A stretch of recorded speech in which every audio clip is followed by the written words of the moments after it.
यहाँ पर हम कंटिन्यू देखेंगे बेसलाइन असेसमेंट पार्ट 2 का सॉल्यूशन। तो चलिए शुरू करते हैं। फर्स्ट क्वेश्चन है complete the following words with appropriate letter. आपको फॉलोइंग वर्ड्स को, दिए गए वर्ड्स को कंप्लीट करना है लेटर के थ्रू।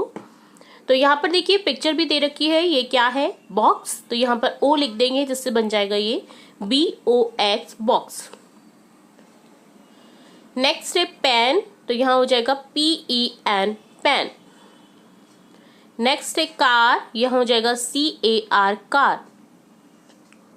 नेक्स्ट है रेड, तो यहाँ हो जाएगा RAT रेड।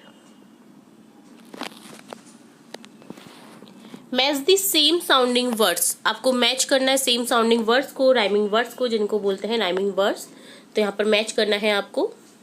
देखिए pad, pot, hot, toy, boy. एक जैसा वर्ड लगता है अपन को बोलने में, बट अर्थ अलग अलग होते हैं। Cat, mat, say, way. Write the words the following action. Action के थ्रू आपको वर्ड्स लिखने हैं। यहाँ पर बच्चा क्या कर रहा है, खाना खा रहा है, तो यहाँ हो जाएगा EAT ईट। यहाँ बच्चा सो रहा है, तो यहाँ हो जाएगा SLEEP स्लीप सोना। यहाँ पर फाइट हो रही है, तो यहाँ लिख देंगे FIGHT फाइट लड़ना। यहाँ ड्राइव हो रही है, तो यहाँ पर हो जाएगा ड्राइविंग DRIVING ड्राइविंग। नेक्स्ट है यूज अ और एन द करेक्टली। आपको करेक्टली यूज करना ए और एन का। ए का यूज होता है कॉन्सोनेंट के आगे, और जो आपके वोवल्स होते हैं AEIOU उनके आगे होता है एन का यूज। और एक और चीज होती है, अगर साउंड आपका वोवल का हो रहा है तब भी एन का यूज होता है, चाहे वो कॉन्सोनेंट ही क्यों ना हो। जैसे RHOU या आर के आगे ए नहीं आकर के एन आता है। तो चलिए स्टार्ट करते हैं। एप्पल APPLE एप्पल, ए से स्टार्ट है, यहाँ पर हो जाएगा एन। KETTLE कैटल, यहाँ पर हो जाएगा के से स्टार्ट है, तो ASUN सन। अब ये यूनिवर्सल चीज है, यूनिवर्सल चीज के आगे दे का यूज करते हैं, तो यहाँ पर द आ जाएगा द सन। बट आपको और एन का यूज करना है, तो यहाँ पर आप द यूज ना करके आप लिख देंगे अ सन, एक सन। ठीक है। अ हॉर्स, एक घोड़ा। ANR, तो यहाँ पर देखिए आ गया ना आर, HOUR। अब आप कहेंगे कि कॉन्सोनेंट है तो ए आना चाहिए, बट नहीं, यहाँ पर एच के आगे भी एन आएगा, क्योंकि बोलने में ये साउंड कर रहा है वोवल का। फिफ्थ क्वेश्चन है use appropriate adjective from the box to complete this sentence. Adjective आप समझते हैं, विशेषण जो किसी भी संज्ञा की विशेषता बताते हैं। तो यहाँ हो जाएगा अ मैंगो इज, मैंगो कैसा है, पीला, येलो, तो यहाँ येलो हो जाएगा। एलिफेंट इज अ कैसा एनिमल है, बिग, बड़ा, तो यहाँ पर हो जाएगा बिग। आइसक्रीम इज ऑलवेज, कैसे होती है आइसक्रीम, स्वीट, मीठी। This story is very funny, this story is funny, ये बहुत ही फनी है। सिक्स क्वेश्चन है use the correct pronoun. She और ही का यूज करना है। ही का यूज करते हैं मैन के लिए, और वुमन के लिए यूज करते हैं शी का। टू कंप्लीट दिस सेंटेंस, तो यहाँ पर इज द डॉक्टर। अब डॉक्टर में आपको क्या दिख रहा है, एक लेडी दिख रही है, तो यहाँ पर हो जाएगा शी इज अ डॉक्टर। यहाँ पर एक अध्यापक पढ़ा रहे हैं, तो यहाँ पर हो जाएगा he is a teacher. Seventh है write the name of any 4 domestic animals. Domestic यानी घरेलू जानवरों के आपको नाम लिखने हैं।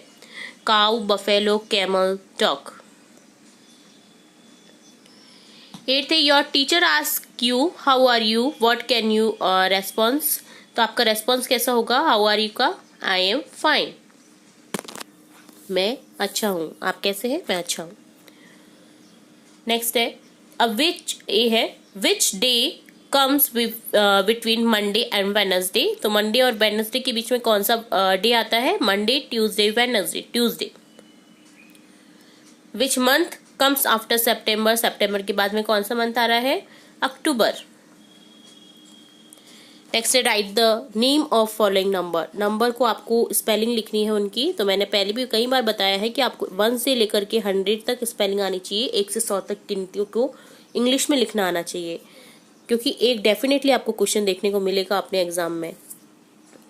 तो यहाँ पर देखिए 12 है तो यहाँ 12 लिख देंगे, TWELVE 12, 9 NINE 9, 14 FOURTEEN 14 14, 20 20 20 को लिख देंगे TWENTY 20। नेक्स्ट है 11 question, choose appropriate preposition to complete this sentence. आपको प्रीपोजिशन का यूज करना है। तो यहाँ पर देखिए रेड कहाँ पर है, टेबल के नीचे के लिए यूज करते हैं हमेशा अंडर का, पेड़ के नीचे, छाया के नीचे, है ना। तो जो भी अगर नीचे के लिए अगर हम प्रीपोजिशन यूज करेंगे तो वो होगा under. The rat is under the table. Crow है तो कहाँ पर बैठा है, ब्रांच पर बैठा है, शाखा पर बैठा है। तो के ऊपर अगर टच करते हुए कोई चीज रखी गई है, टेबल के ऊपर या ब्रांच के ऊपर या कहीं भी टच करते हुए कोई चीज है, तो उसके लिए यूज करते हैं ऑन का। तो यहाँ हो जाएगा the crow is sitting on a branch. अब देखिए लड़का खड़ा है यहाँ पर दो बॉलों के बीच, तो के बीच में के लिए होता है बिटवीन। बहुत सारे होते हैं तो अमंग का यूज होता है, बट अगर दो के बीच में अगर एक खड़ा है तो उसका अर्थ होता है बिटवीन, बिटवीन प्रीपोजिशन यूज होगा। The boy is sitting between two balls. Boy बैठ रहा है दो बॉल्स के बीच में। The bird is flying. अब बर्ड कहाँ पर उड़ रही है, बॉक्स के ऊपर, बट टच नहीं हो रही है। टच नहीं हो रही है तो यूज करेंगे अबव का। जैसे फैन, हमारे बेड के ऊपर एक फैन है तो टच नहीं हो रहा है ना बेड के, तो यहाँ पर अबव का यूज करते हैं। The bird is flying above the box. Bird कहाँ पर उड़ रहा है, बॉक्स के ऊपर। के ऊपर के लिए यूज होता है अबव। नेक्स्ट क्वेश्चन है label the picture given below. आपको पार्ट्स बताने हैं। एक पिक्चर दी गई है डॉग की जिसमें आपको उसके पार्ट्स बताने हैं। टंग हो गया, आई हो गया, टेल हो गया, लेग्स हो गए। तो इस तरह से आपको लेबल करना था। 13 है write 2 things that you can do and 2 things that you can not. आपको दो चीजें बतानी जो आप कर सकते हो और दो चीजें बतानी जो आप नहीं करते। आई कैन ईट, मैं खाती हूँ, मैं खाता हूँ। आई कैन ड्रिंक, मैं पीता हूँ या पीती हूँ। आई कैन नॉट फाइट, मैं लड़ नहीं सकती या लड़ नहीं सकता। आई कैन नॉट मिसबिहेव, मैं गलत बिहेवियर नहीं कर सकता। ठीक है। Choose the correct helping verb to complete these sentence. आपको हेल्पिंग वर्ब का यूज करना है। देखिए I am going on a vacation. I के साथ में हमेशा एम का यूज करना, आंख बंद करके। ठीक है। तो यहाँ पर हो जाएगा आई के साथ में एम का use. I am going on a vacation, मैं वैकेशन पर जा रही हूँ, जा रहा हूँ। तोसिया ब्लैंक ईटिंग द मैंगो। अब यहाँ पर तोसिया एक सिंगल है तो यहाँ पर सिंगुलर के लिए होता है हमेशा यूज इज का। Tosia is eating the mango. The fox blank very hungry. Fox कैसे थी, हंग्री थी।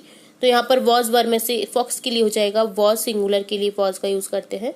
दे ब्लैंक स्टूडेंट्स, वे स्टूडेंट्स थे, विद्यार्थी थे। तो यहाँ पर बहुत सारे हैं तो यहाँ पर वर हो जाएगा दे वर स्टूडेंट्स। पास्ट टेंस के लिए यूज करते हैं वॉज वर्ब का। Look at the picture given below and answer the following question. आपको पिक्चर दे रखी है तो आपको वर्ड्स बताने हैं इसमें क्या क्या आपको दिख रहे हैं। देखिए जैसे बाइनोकुलर्स दिख रहा है, ट्रीज दिख रहे हैं, लोग दिख रहा है, वाटर दिख रहा है, किड्स दिख रहे हैं। आप किड्स भी लिख सकते हैं बाइनोकुलर की जगह। बर्ड्स दिख रहे हैं। ठीक है। तो यहाँ पर आप अपने हिसाब से लिख सकते हैं। यहाँ पर जैसे बर्ड्स लिख दिया आपने, बर्ड दिख रहा है। ठीक है। दूरबीन दिख रही है ना, बाइनोकुलर। ठीक है। गर्ल दिख रही है आपको, है ना, बॉय, वाटर, ट्रीज। ठीक है। तो इस तरह से आप लिख सकते हैं, ग्रास। ठीक है। चलिए नेक्स्ट देखेंगे। Right 2 sentence about the picture. आपको 2 सेंटेंस बनाने हैं। The boy is flying in the sky. The bird, sorry, the bird is flying in the sky. An owl is sitting on a tree. owl बैठा है यहाँ पर देखिए। तो owl क्या है, बैठा है ट्री की ब्रांच पे। तो यहाँ पर हो जाएगा sitting on a tree. Next है write 2 lines about your self. आपको आपके बारे में क्या बताना है, 2 लाइन बतानी है। I am studying in class 5, I am love to come school daily. मुझे डेली स्कूल आना पसंद है और मैं क्लास 5 का स्टूडेंट हूँ। Read the passage given below and answer the following question. आपको पैसेज दे रखा है, इसे पढ़ना है और फॉलोइंग क्वेश्चन के आंसर करने हैं। Priya went to the park outside her home. She saw a very beautiful butterfly. The butterfly was blue and yellow in color. It was sitting on a rose. She went near the rose and saw 4 more butterflies. One butterfly was black and white. She wanted to touch it, but it flew away. This made Priya jump a little. Butterfly went sat under a tree. Priya ran after it but could not catch it. What were the color of the butterflies? Butterflies के कैसे colour थे? Blue and yellow. Where did the butterfly fly away and sit? कहाँ पर उड़ी और बैठी? The butterfly went and sat under a tree. What happened when Priya tried to touch the butterfly? Butterfly flew away. वो उड़ गई. Could Priya catch the butterfly? Because तो यहाँ पर लिखेंगे no, because butterfly flew away. वो उड़ गई थी। तो इस तरह से डन होता है आपका बेसलाइन असेसमेंट पार्ट 2 का सॉल्यूशन।